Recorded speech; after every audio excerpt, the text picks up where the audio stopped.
Restoring Men in History, a magnificent one today. Brutus number 1. It's an Anti-Federalist paper.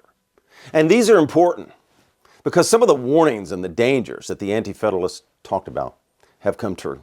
They were right in many ways about the dangers and about their warnings and what was to happen. Now, he had many concerns, so we're going to read his actual paper, and if you'll stick with the words, I think it will illuminate you. I think it will build minds. It's a great document if you love America and love the Constitution and love U.S. history. So we're going to read it, 1787. Let's start it. That whatever government we adopt, it ought to be a free one. That it should be so framed as to secure the liberty of the citizens of America. Notice, it delineates. It's for the citizens of America. Not someone who just comes here, but the citizens of America. That's what he's writing about. And such as one to admit of a full, fair, and equal representation of the people. And he's already called out the people. The Anti-Federalists were very concerned about the people and liberty. They were very worried about a strong centralized government that would impinge upon your freedom, your liberty. They had been witness and participant of history in what happened with the Parliament of England, and they thought it was too powerful. And they didn't want a king, and they didn't want a strong centralized government because they had already gone through dealing with Parliament. Too centralized, too strong. The question then will be whether a government thus constituted and founded on such principles is practicable. Can it be exercised over the whole United States, reduced into one state? Now, first of all, this is before the Bill of Rights. And we did put the Bill of Rights, and even with the Bill of Rights and the 10th Amendment, still, his warnings, many of them came true. The dangers he talked about still came true even after we put the Bill of Rights and that specific 10th Amendment in. So, what did he say the purpose of government was? Securing the liberty of the citizens. Now he goes on to quote Montesquieu, Spirit of the Laws. And this is a warning. Montesquieu, it is natural to a republic to have only a small territory. Otherwise, it cannot long subsist in a large republic. There are men, see if this sounds familiar, of large fortunes and consequently of less moderation. There are trusts too great to be placed in any single subject. He has interest of his own. He soon begins to think that he may be happy, great, and glorious by oppressing his fellow citizens. So that's a strong warning, and we saw that just recently, didn't we? Your freedoms being impinged by governments, state governments, federal government. During COVID, people were oppressed by the government. We saw bureaucrats, politicians, and leaders, their attitudes toward you, their arrogance. They didn't seem like they believed in of the people, by the people, for the people, did they? It seemed they believed in of the government, by the government, for the government, right? Lockdowns, taking away your ability to earn money. Essential businesses, picking the winners and losers, picking who can be open. That's a lot of governmental power. Whom could go to work, taking your freedom, not securing liberty, but enforcing tyranny. He goes on, and that he may raise himself to the grandeur on the ruins of his country. Now think about that, illegal immigration, open borders, entitlements. What has that done to the country? Cloward and Piven talked about it. They had a strategy for it. Overwhelm the system, create too many entitlements, too much debt, and you got a problem with your country. Look at our debt, past 36 trillion. We got a problem. If you wanted to run a country, that would be the way, wouldn't it? Of the same opinion, I don't know the pronunciation of this, is the Marquis, Beccari. History furnishes no example of a free republic anything like the extent of the United States. Now he goes on, we won't read it all, but I'll just tell you what he's saying. Grecian republics and Roman Empire, he's talking about it. And he's saying they didn't last. Why didn't they last? Both of these, it is true, in process of time, extended their conquest over large territories of countries. So he's making an argument. When they went too large, started the problem. And the consequence was that their governments were changed to that of free governments, to that of the most tyrannical that ever existed in the world. So he's concerned about your liberty here. And he's warning what he's noticed in history has happened. So we know what happened with the Roman Empire, and there are many reasons for that. Let's go on. In a free republic, although all laws are derived from the consent of the people, key word, consent of the people, yet the people do not declare their consent by themselves in person, but by representatives, chosen by them, who are supposed to know the minds of their constituents, and to be possessed of integrity to declare this mind. So on integrity, they have to know your mind and they have to have integrity. So do we have that in the federal government today? Well, Look what's happened. When you get past 36 trillion, you know something's going on. When they won't release documents and they won't show you the documents, you know something's going on and they're covering up. When you know they're shredding documents, when you've got them, you know there's something going on. So obviously we have lots of corruption in our federal government. And again, the reaction has not been to say, I'm sorry, I apologize. We know we spent too much. We know we kept the borders open. We know you Americans, knowing the mind of Americans, what did Americans want? They wanted a secure border, and they voted on it. They wanted to see the files, and they voted on it. Yet, these bureaucrats are holding it up. These bureaucrats don't want you to know where the money's going and why. Well, obviously, that begs the question, how much corruption is there and what have they done? Because they won't show you. If they didn't have anything to hide, they'd show it. So the politicians and bureaucrats, many, don't want you to see it. Now, here's a governmental principle coming up. In every free government, the people must give their assent to the laws by which they are governed. And what does he say next? Watch this. Listen to this. This is the true criterion between a free government and an arbitrary one. The former are ruled by the will of the whole, expressed in any manner they may agree upon. The latter by the will of a one or a few. Does that sound familiar? Does that worry you? Going on, if the people are to give their assent to their laws, the persons chosen and appointed by them, the manner of their choice and the number chosen, must be such as to possess, be disposed, and consequently qualified to declare the sentiments of the people. Again, you hear the words of the people. What's his concern here? It's for you, the people. It's not, again, of the people, by the people, for the people. And the ratifiers and the founders had this language where they're always talking about you, the people. Notice how the bureaucrats seem arrogant, above you guys, above me, above everybody, right? In those hearings, they're so arrogant. They don't want to show you anything. Not what he was wanting, what he was concerned with. For if they do not know or are not disposed to speak of the sentiments of the people do not govern. But the sovereignty is in a few. Now, this is what he was warning against. What's happened? And this is what he was worried about. A few people ruling over you with no accountability. And what do we have? The bureaucracy. The bureaucrats and the bureaucracy, even the politicians. And bureaucracy is not elected by you, the people. And he keeps talking about you, the people. And not only that, the bureaucracy does what to the separation of powers. When you give an agency, or the administrative state, a way to write law, enforce law, and adjudicate it, you have no separation of powers, which they fought for. The ratifiers and founders fought for separation of powers. They believed it was key to prevent, again, a big, controlling, centralized government. Another British Parliament, or a king or a dictator. Separation of powers is a key American principle. It's a key American principle. And again, what can an agency do? It can be arbitrary. In America, we have rule of law. That's an American principle. So we don't want some agency just randomly writing. By the way, whose job is it to write the laws? The Congress only. So another way to break the separation of powers is to have an agency that writes law and enforces it. Not even the three. They can't even be two of the three. So no branch can delegate their powers, so that is unconstitutional. And if they don't have the enumerated powers, they can't give them away either. But they can't give away their enumerated powers. So Congress can't give their powers to write law to another agency. Again, we are a republic, not a bureaucracy. Going on, now here's another warning. Now in a large extended country, it is impossible to have a representation possessing the sentiments and of integrity. He goes back into this again. To declare the minds of the people without having it so numerous and unwieldy as to be subject in great measure to the inconveniency of a democratic government. Now, when I read that line, do you know whom I think of? Woodrow Wilson. He thought the government was too unwieldy, wanted to do away with the separation of powers. And we're going to read some quotes of his coming up, and he wrote a book as well and papers. And Woodrow Wilson thought it was too unwieldy, and he didn't like the separation of powers. It prevented him from doing what he wanted. So he wanted to get around that. And he wanted to get around that with the administrative state. And the Pendleton Act had been done, so he had that there. And Woodrow Wilson thought the separation of powers was standing in the way of efficiency in government, of the way of getting things done. Meaning the people were in the way. The Constitution was in the way of Woodrow Wilson. He took advantage of the Pendleton Act. Here's him, Woodrow Wilson, wrote in the state, quote, Government does now whatever experience permits or the times demand. You hear that?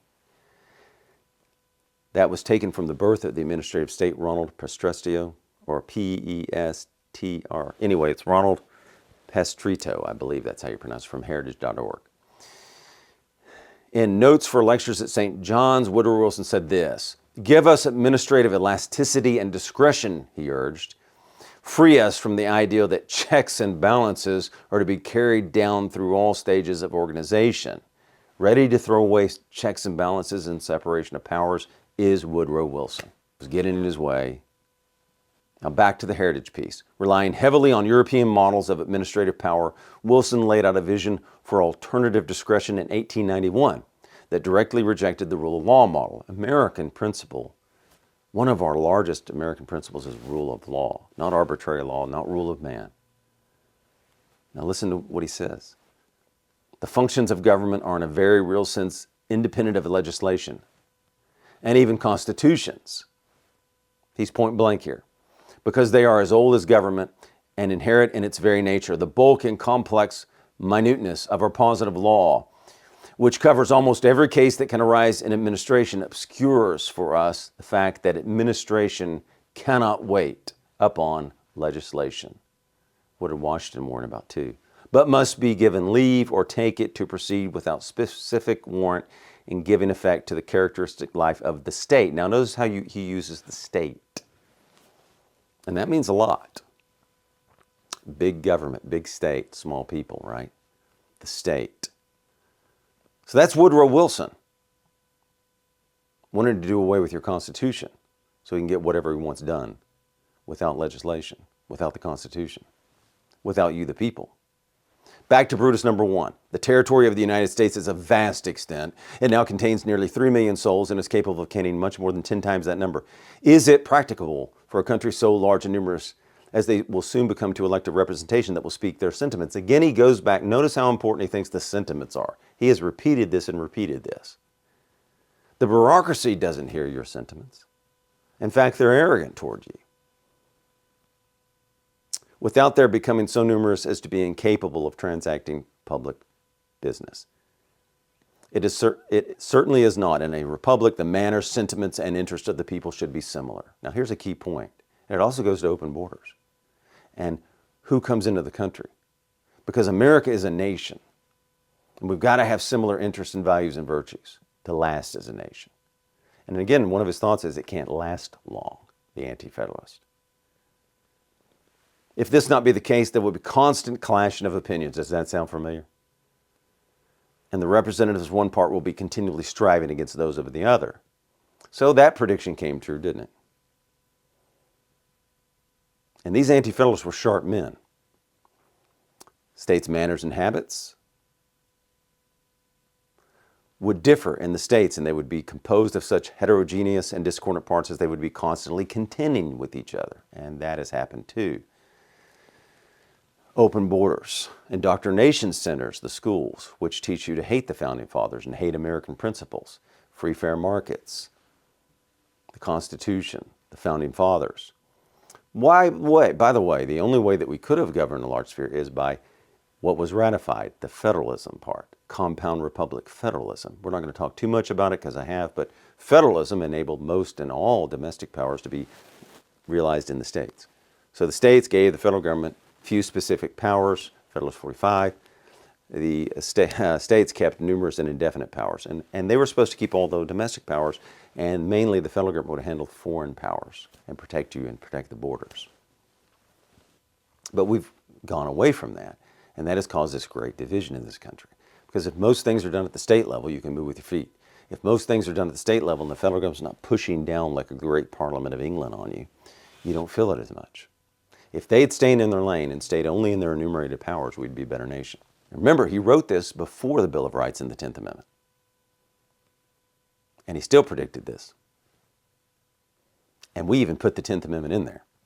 And the 10th Amendment states, the powers not delegated to the United States by the Constitution nor prohibited by it to the states are reserved to the states respectively or to the people. So bringing in people that don't share our interest values and then putting them in schools that teach you to hate our values and American principles is not a good thing if you want to keep a country together. because you need to have similar interest. So what about confidence in government going on? And one more point about that. So it's also a point to make about multiculturalism versus assimilation. Fine, we can take some people in, but they've got to assimilate and they've got to want to be Americans, right? TR said that as well. Confidence which the people have in their rulers in a free republic arises from their knowing them, from their being responsible to them for their conduct. And one of the men's, Jeff, talks about this a lot, right? They got to be responsible to the people for their conduct. Who feels here today that the government is responsible to you, the people? That anyone will pay a price when they have misconduct, corruption, or abuse? Do you feel it happens at all? Has it happened? Is anybody going to jail for terrible things they've done to the country that have worked in government? A, they don't know them. They represent more people now. B, who has been held accountable for anything? Which judges, which reps are accountable when they have been found to be corrupt or working against the nation? Not following the Constitution, that's a key one. How many reps and people in government have not followed the Constitution? And we should be enforcing that. It's a beautiful and magnificent document. There should be a price to pay for elected politicians and bureaucrats that don't follow the Constitution, for expanding the powers of the federal government, for infringing upon the states and the people, taking power from the states and the people, open borders, the debt of $36 trillion, corruption, fraud, waste, the federal government going beyond their enumerated powers. Going on. And from the power they have of displacing them when they misbehave. Look at how hard the bureaucrats have fought. Look how hard it is to replace incumbents, politicians. But look how hard they fought for you not to see where the money is being spent. And that causes more question. And how many files have we gotten? Why is it redacted? Why do we have to wait decades and decades to get files? You are the American people. You deserve to know what's going on in your government. And you need to know, and this is one of the things he's concerned about. You need to know what's going on. And those people need to be punished if they're doing bad things. Who's been punished? But in a republic of the extent of this continent, the people in general would be acquainted with very few of their rulers. That's a problem, right? How many of you know your rulers right now, your elected reps? Do you know their names? Do you know who they are? Do you ever see them? How many even know their names? The people at large would know little of the proceedings. Boom. How much do we know of the proceedings? They are fighting us tooth and nail to prevent us from seeing anything. And that's a big point he warned us about, and it has come true. These Anti-Federalists got it right in many ways, on many things. Here's another prediction, standing armies. He goes into the danger of standing armies. Here's a warning. What happens when people lose confidence in the government? What does he predict will happen? He talks of standing armies in England. In despotic governments, as well as in the monarchies of Europe, standing armies are kept up to execute the commands of the prince or magistrate. Remember, this is 1787, and are employed for this purpose. But they've always proved to be what? And this is a concern, the destruction of liberty. Notice these Anti-Federalists are always concerned about the people and liberty through this paper and the sentiments and the minds of the people. Second, spirit of a free republic, and are abhorrent to the spirit of a free republic. See how he's constantly focused on freedom? In England, where they depend upon the Parliament for their annual support, they've always been complained of as oppressive and unconstitutional.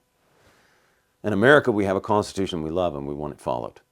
And if the reps and the bureaucrats aren't going to follow it, they need to be punished for that. We need to follow the Constitution, and there needs to be consequences if you don't follow it. Oh, he goes on. A free republic will never keep a standing army to execute its laws. It must depend upon the support of its citizens. But when a government is to receive its support from the aid of the citizens, it must be so constructed as to have the confidence, respect, and attention of the people. So important, right? That the government has the confidence of you, the people. The different parts of so extensive a country could not possibly be made acquainted with the conduct of the representatives, nor be informed of the reasons upon which measures were founded. The consequence will be what? They will have no confidence in their legislature. So I think we would have had a lot more confidence if we'd have just followed the Constitution and followed federalism. But they went away from that, and now the polls are bad for Congress, the polls are bad for the media, the polls are bad for government. We don't trust them. We don't believe in them, and we lived through COVID. We saw it, and we knew before COVID. At least I did. At least many people did. Many people knew before COVID what was going on, but many other people got to see it. So let's go on. What happens? Here's what he said will happen next. The consequence will be they will have no confidence in their legislature, suspect them of ambitious views. We do that, don't we? Look at the stock trading of the Congress and how that has to be questioned. They go up to their Congress on a congressional salary and end up with $30, $50, $90 million. That makes us not trust them. The consequence will be they will have no confidence in their legislature, suspect them of ambitious views, be jealous of every measure they adopt, and will not support the laws they pass. Hence, the government will be nerveless and inefficient, and no way will be left to render it otherwise but establishing an armed force. So this is where he believes it can lead to tyranny. An armed force having to tell you what to do because you've lost trust and confidence in the government, and because they don't know your mind and don't follow your mind, or they know it and just ignore it. And an armed force to execute the laws at the point of a bayonet, a government of all others, the most to be dreaded. There's his prediction, his warning, when the government loses the confidence of the people. Now watch what he says here. When these are attended with great honor and emolument, as they always will be in large states, so as greatly to interest men to pursue them, and to be proper objects for ambitious and designing men. Such men will be ever restless in their pursuit after them. They will use the power, does that sound familiar? When they have acquired it, to the purposes of gratifying their own interest and ambitions. Now that sounds familiar today, doesn't it? We saw that happen through COVID. And it is scarcely possible in a very large republic to call them to account for their what? Misconduct, or to prevent their abuse of power. And again, what have we been talking about? Who's been punished for any of this? Who's been fined? Who's been sent to jail? There was an abuse of power. People have not been following the Constitution always. They've gone way beyond their enumerated powers, and who's paying the price? Who's been held accountable for anything lately? If you can come up with people that have been held accountable, put it in the comments. Why don't we get to see the documents? Why must they be redacted? And I know sometimes there's some national security issues, but come on. It's been decades and decades for certain things, and we still haven't seen the files. And the people want to see them. That's the mind of the people. And the people want the debt reduced. That's the mind of the people. All right, let's wrap it up. So what was he concerned about? Liberty for the citizens of the republic. That people would be punished for their misconduct. That you, the people, would hold them accountable and could. That you, the people, would know what's going on. That your reps would know your mind and sentiments and work for it. Clearly, he was correct about many dangers. His warnings were on the mark. This Anti-Federalist paper is a good one, and he hit the mark on many concerns he had, and many of them have come true, these warnings, these dangers to a large republic.